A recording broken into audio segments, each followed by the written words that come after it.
Hi hello வணக்கம் and welcome to Mormilagai. இன்றைக்கி நம்ம பார்க்க போகிற ரெசிபி வந்து ஒரு நார்த் இண்டியன் ரெசிபி. இந்த கிரேவி வந்து நம்ம வந்து பட்டாணி அப்புறம் வந்து காலிஃப்ளவர் வச்சு யூஸ் பண்ணியிருக்கோம். கோபி மட்டர் மசாலா எப்படி பண்ணலான்னு பார்க்கலாம். அதுக்கு தேவையான பொருட்கள் ஒரு 2லேருந்து 3 டேபிள் ஸ்பூன் அளவுக்கு எண்ணெய் எடுத்து வச்சுருக்கோம்.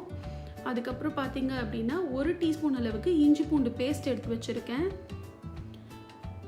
அப்புறம் பார்த்திங்கன்னா 1 டீஸ்பூன் அளவுக்கு சோம்பு பொடி எடுத்து வச்சுருக்கோம். 1 டீஸ்பூன் அளவுக்கு ஜீரக பொடி எடுத்து வச்சுருக்கோம். அப்புறம் பார்த்திங்க அப்படின்னா 1 டீஸ்பூன் அளவுக்கு கரம் மசாலா எடுத்து வச்சுருக்கேன். தேவையான அளவுக்கு காரப்பொடி, தேவையான அளவு உப்பு சேர்த்துக்கோங்க. மஞ்சள் வந்து ஒரு 1/4 டீஸ்பூன் எடுத்து வச்சுக்கோங்க. அப்புறமா தனியா வந்து ஒரு தனியா பவுடர் வந்து ஒரு 2 டீஸ்பூன் எடுத்து வச்சுருக்கேன். பட்டாணி ஒரு 1/2 கப் எடுத்து வச்சுருக்கேன். ஃப்ரெஷ் பட்டாணி இது. அப்புறம் பார்த்திங்கன்னா ஒரு காலிஃப்ளவரை நல்லா வெந்நீரில் மஞ்சள் பொடி போட்டு நல்லா ஒரு 5 மினிட்ஸ் குக் பண்ணி எடுத்து வச்சுருக்கேன். அதில் இருக்கிற எல்லாம் க்ளீன் பண்ணி பூச்சி எல்லாம் இல்லாமல் இருக்கிற மாதிரி ஒரு 4 மீடியம் சைஸ் பெரிய வெங்காயம் நீல வாக்கில் கட் பண்ணது எடுத்து வச்சுருக்கேன். ஒரு 3 தக்காளி நீல வாக்கில் கட் பண்ணி எடுத்து வச்சுருக்கேன். தேவையான அளவுக்கு தண்ணி, இதெல்லாம் தான் இந்த ரெசிபி பண்ணுறதுக்கு தேவை. ஃபஸ்ட்டு ஒரு பேன் கொஞ்சமாக சூடானதும் 1-1.5 டீஸ்பூன் அளவுக்கு எண்ணெய் விட்டுக்கோங்க. ஃபஸ்ட்டு நம்ம ஒரு மசாலா மாதிரி தக்காளி வெங்காயம் யூஸ் பண்ணி ஒரு பேஸ்ட் ரெடி பண்ண போகிறோம். இந்த எண்ணெய் கொஞ்சமாக சூடானதும் நம்ம நீல வாக்கில் கட் பண்ண 4 மீடியம் சைஸ் பெரிய வெங்காயத்தை இதில் ஆட் பண்ணிக்க போகிறேன். ஆட் பண்ணி நல்லா வதக்கிக்கோங்க. இந்த வெங்காயத்தோட கலர் சேஞ்ச் ஆகிற அளவுக்கு இது கொஞ்சம் நம்ம வதக்கிக்கணும். ஒரு டிரான்ஸ்பரண்ட் பிங்க் கலர் வர வரைக்கும் நம்ம நல்லா ஃப்ரை பண்ணிக்கலாம். இப்போ பார்த்தீங்க அப்படின்னா இதை நான் அரைக்க போகிறதுனால பெருசாகவே கட் பண்ணியிருக்கேன். இப்போ பாருங்கள், ஓரளவுக்கு வெங்காயத்தோட கலர் சேஞ்ச் ஆகிடுது.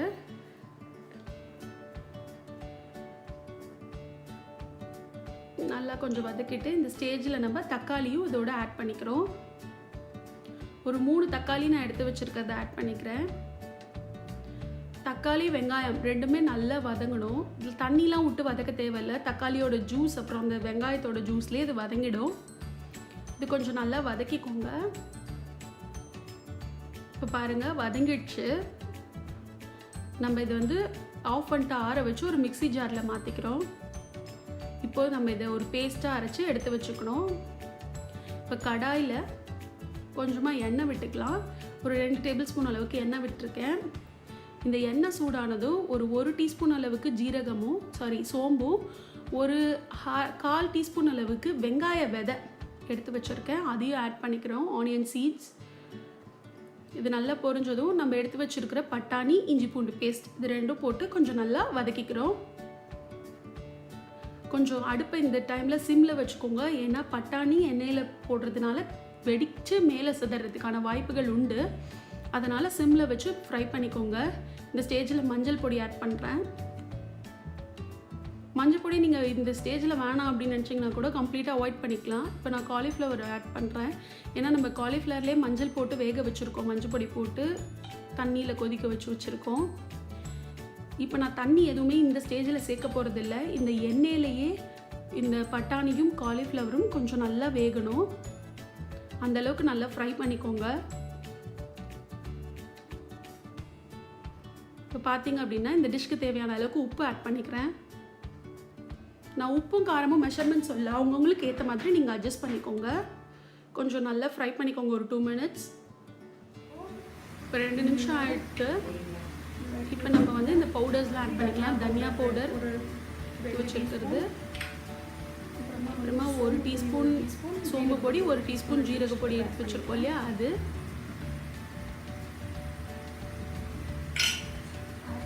நல்லா ஒரு மிக்ஸ் பண்ணிக்கோங்க.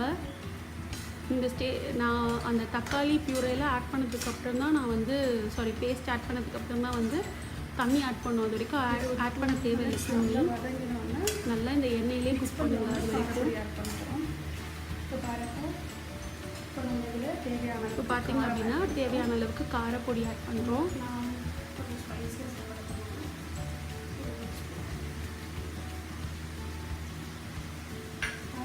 காரமும் அவங்களுக்கு தேவையான அளவுக்கு. அதே மாதிரி கரம் மசாலா 1 டீஸ்பூன் எடுத்து வச்சுருந்தோம் இல்லையா, அதையும் ஆட் பண்ணிவிட்டு நல்லா மிக்ஸ் பண்ணிக்கோங்க. எல்லாமே சேர்ந்து அந்த எல்லா பவுடர்ஸோட ராஸ்மெல் போகிற வரைக்கும் ஒரு 2 மினிட்ஸ் வந்து இந்த எண்ணெயிலே நல்லா ஃப்ரை பண்ணிக்கோங்க. ரொம்ப நேரம் விட்டுறாதீங்க, அந்த பவுடர்ஸ் வந்து அடி பிடிச்சிடும். இப்போ பாருங்கள், இந்த தக்காளி வெங்காயம் வதக்கி அரைச்சி வச்சுருந்தோம் இல்லையா, அந்த பேஸ்ட்டையும் இதில் நம்ம ஆட் பண்ணிக்கிறோம். இப்போ இந்த பேஸ்ட் ஆட் பண்ணி கொஞ்சம் மிக்ஸ் பண்ணிவிட்டு கொஞ்சமாக அந்த மிக்சர் ஜார்லேயே தண்ணி விட்டு நம்ம இதில் ஆட் பண்ண போகிறோம். அதுக்கு முன்னாடி இதை நல்லா எல்லாத்தையும் நல்லா மிக்ஸ் பண்ணி விட்டு தான் தண்ணி ஆட் பண்ணோம். அந்த எண்ணெயிலே எல்லாம் இன்னும் ஒரு தடவை குக் ஆகிட்டு பாருங்கள். ஒரு 1 மினிட் நல்லா வதக்கிக்கோங்க.